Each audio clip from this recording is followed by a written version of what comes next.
ប៉ុន្តែទម្រង់ទី2អាចទៅអនាគតអាចក្នុងស្ថានភាពអញ្ចឹងស្ថានភាពរបៀបដកចកាមន់ណាដើរដកបន្តិចទៅគឺមានស្ថានភាពល្អប្រសើរទៅបន្តិចទៅតឹងតែងទៅបន្តិចទៅចាប់ទៅបន្តិចទៅមិនចាប់ទៅបន្តិចទៅលេងទៅមិនលេងទៅអ្នកខ្លះធ្វើអញ្ចឹងទៅបានទៅអ្នកខ្លះធ្វើអញ្ចឹងទៅអត់បានទៅខ្ញុំឧទាហរណ៍អ្នកដែលវ័យតំណាងរាស្ត្រវ័យស្ទើរស្លាប់ទៅរស់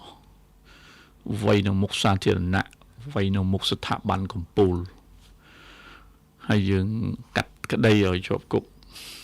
ប្រហែលឆ្នាំហើយនៅក្នុងពន្ធនាគារតែមួយឆ្នាំជួទោសអីយ៉ាងទៀតអញ្ចឹងយើងត្រូវគិតថាតើកិត្តិយសតំណាងរាស្ត្រឬមួយក៏តំណាងរាស្ត្រដទៃទៀតគណៈបព្វជិជនគណៈបកសង្គ្រោះជាតិបើសិនជាគេវាយដេកក្នុងខ្នល់អញ្ចឹងហើយស្រាប់តែមួយឆ្នាំ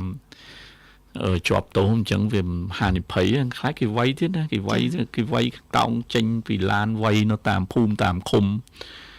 មិនថាគណៈបកណាទេអញ្ចឹងហើយយើងមិនអាចកាត់ទោសឲ្យគេជាប់គុក20-30ឆ្នាំបានទេណាកាលណាយើងផ្ដាល់គំរូមួយឆ្នាំអញ្ចឹងហើយអ្នកណាខ្លាចជាប់គុកមួយឆ្នាំបើសិនជាវាយគេចិត្តស្លាប់ចិត្តរស់ហើយជាប់គុកមួយឆ្នាំអាហ្នឹងឯងដែលគេហៅថាមានវិបត្តិអញ្ចឹងអាសេណារីយ៉ូហ្នឹងដែលអាចនឹងកើតឡើងអាជំរើសទី2នេះគឺជាជំរើសបច្ចុប្បន្នជំរើសទី3ដែលជាជំរើសអាក្រក់ប្រសិនបើគណៈបកប្រជាជនគាត់គណៈបកកណ្ដាលអំណាចអត់មានការផ្លាស់ប្ដូរខ្លួនឯងបានល្អ